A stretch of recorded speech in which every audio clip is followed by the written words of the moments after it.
All right, welcome back to the Cape CopCast. I'm Lisa Greenberg, one of your hosts and a public affairs officer here at the Cape Coral Police Department. And I'm Officer Mercedes Simonds. Together we make up the Public Affairs Office. Today we have a lovely guest. We have Detective Rich with us. She is in economic crimes. She'll be telling us a little bit about what to look out for with scams, things like that, especially with the recent hurricane that we had. Right. I know oftentimes after hurricanes like we had with Milton, and even some people had some damage from Hurricane Helene, we see an increase in contractor fraud and people dealing with scams related to contractors and things like that. Overall, I know that our city did do pretty well when it comes to hurricanes Milton and Helene, but this is a topic that we want to make sure we address because there are still people who are dealing with damage, and we want to make sure that they have all the tips and information that they need. And Detective Rich, how long have you been with the Cape Coral Police Department? About 11 years. 11 years. And how long have you been in economic crimes? 4 years. Gotcha. What were you doing before economic crimes? Patrol. That's awesome. How did you end up in ECU? I wanted something. I wasn't sure what I was looking for. I just wanted something different. I love patrol. I think patrol is probably one of the best jobs out there. It's fun. But then I just wanted to specialize in something. I couldn't figure out what it was. And the nice thing about ECU, it's a little bit of everything. You have contractor fraud. You've got check fraud. You have money fraud. We had a bunch of land sale frauds. It's a huge realm of different crimes and different things we can cover. So every day you don't know what you're walking into, and that's something different for us. I have to imagine too, you're always like constantly learning because there are different ways to commit fraud. It's constantly evolving. Yes. Oh yeah. We get new trends in daily as to what we need to start tracking and learning about. Yeah, especially since some of your stuff bridges into like online issues and things like that, right? A lot of it's like electronic and everything. So. Oh yeah, especially with Bitcoin. What can you kind of tell us about the different things that you've seen in terms of fraud after a hurricane, specifically dealing with contractor fraud? Luckily, like you guys said, we didn't have too much damage, but there are people who got flooding or some shingles or issues like that. We have a lot of resources that we've learned, especially from Ian. One of the biggest things I think that we use is DBPR, the Department of Business and Professional Regulations. They are a key asset to us for any investigation as well as for homeowners, because if you guys are looking for contractors, and even though someone provides a license, I would still suggest verifying it. Call them. And let's say it checks out that you do a quick search and that is their license and it is verified. You can still use them as a resource to see if there's been any complaints.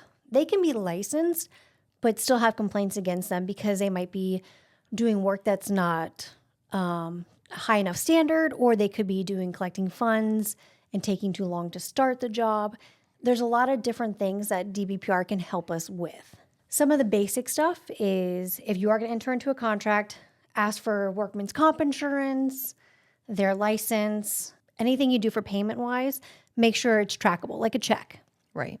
Cash is hard to track, especially if they're from out of state or anything like that. They can take your cash and leave, and it's going to be impossible to find them. For the City of Cape Coral, check our permitting. They have to register with the City of Cape Coral as well. Provide them copies of their license, insurance, and everything else. Not everything requires a license, so just kind of look at the guidelines from DBPR to see what does and what does not require a license in the state of Florida.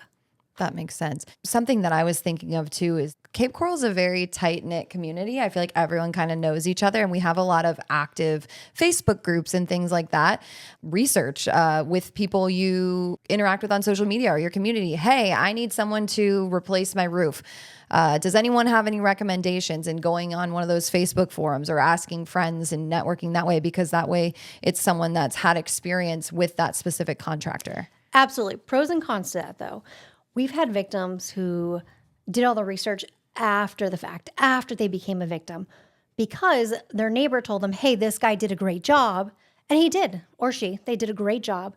But then all of a sudden they fell behind, or let's say they failed the first inspection, and that's when it gets determined that they're not licensed or they don't have a permission to use the license that they're advertising. So social media is a great way. Just even if someone does suggest someone, still verify. Right. Take your time and verify who they are.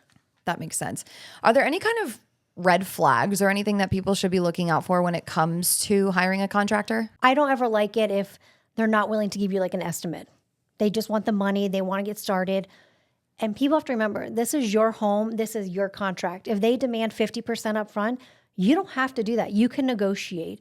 Or we've had some victims, unfortunately, where they felt pressured because, your home is damaged. Sometimes it is a time restraint.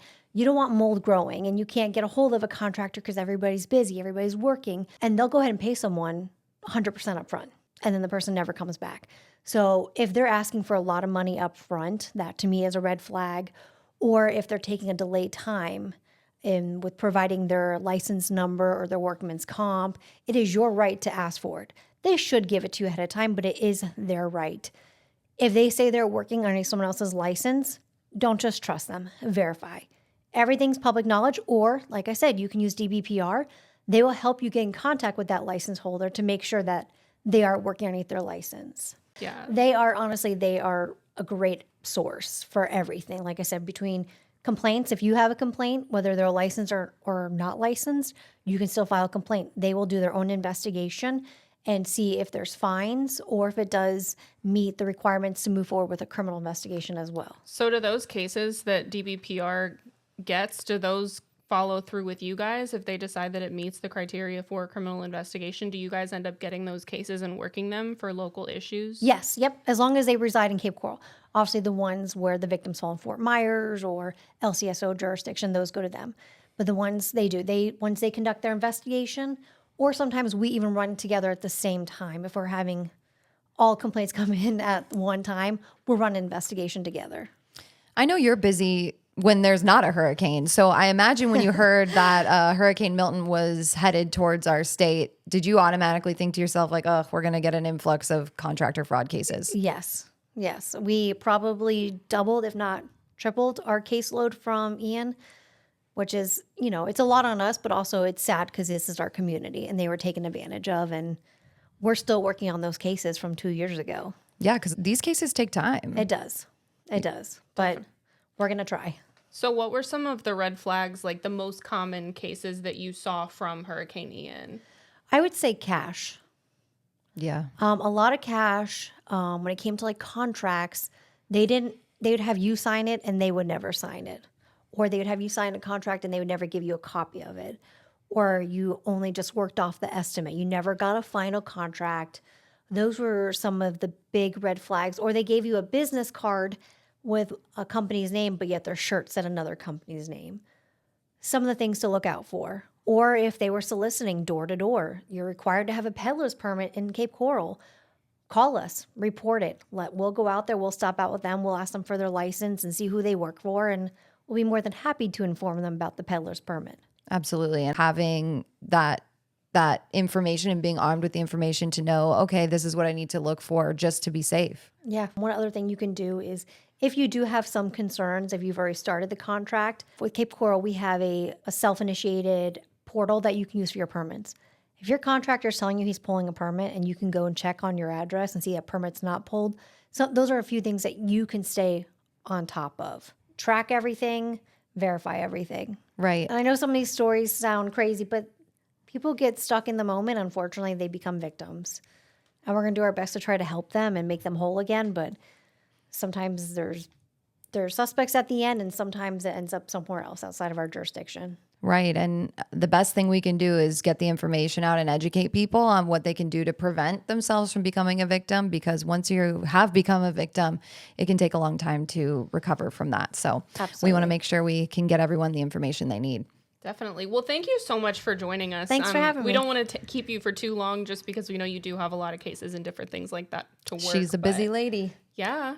Thank you so much. And course. we'll see you next time here on the Cape CopCast. Have a good one. Thank you for listening to the Cape CopCast, where we dive into the heart of the Cape Coral Police Department's safety initiatives, community relations, and the insightful stories of different officers that make up our department. Please like and share our podcast. If you have feedback, you can email capepdpao@capecoral.gov. And remember to follow us on social media. Our handle is @CapePD on all major platforms. Stay safe, stay Cape.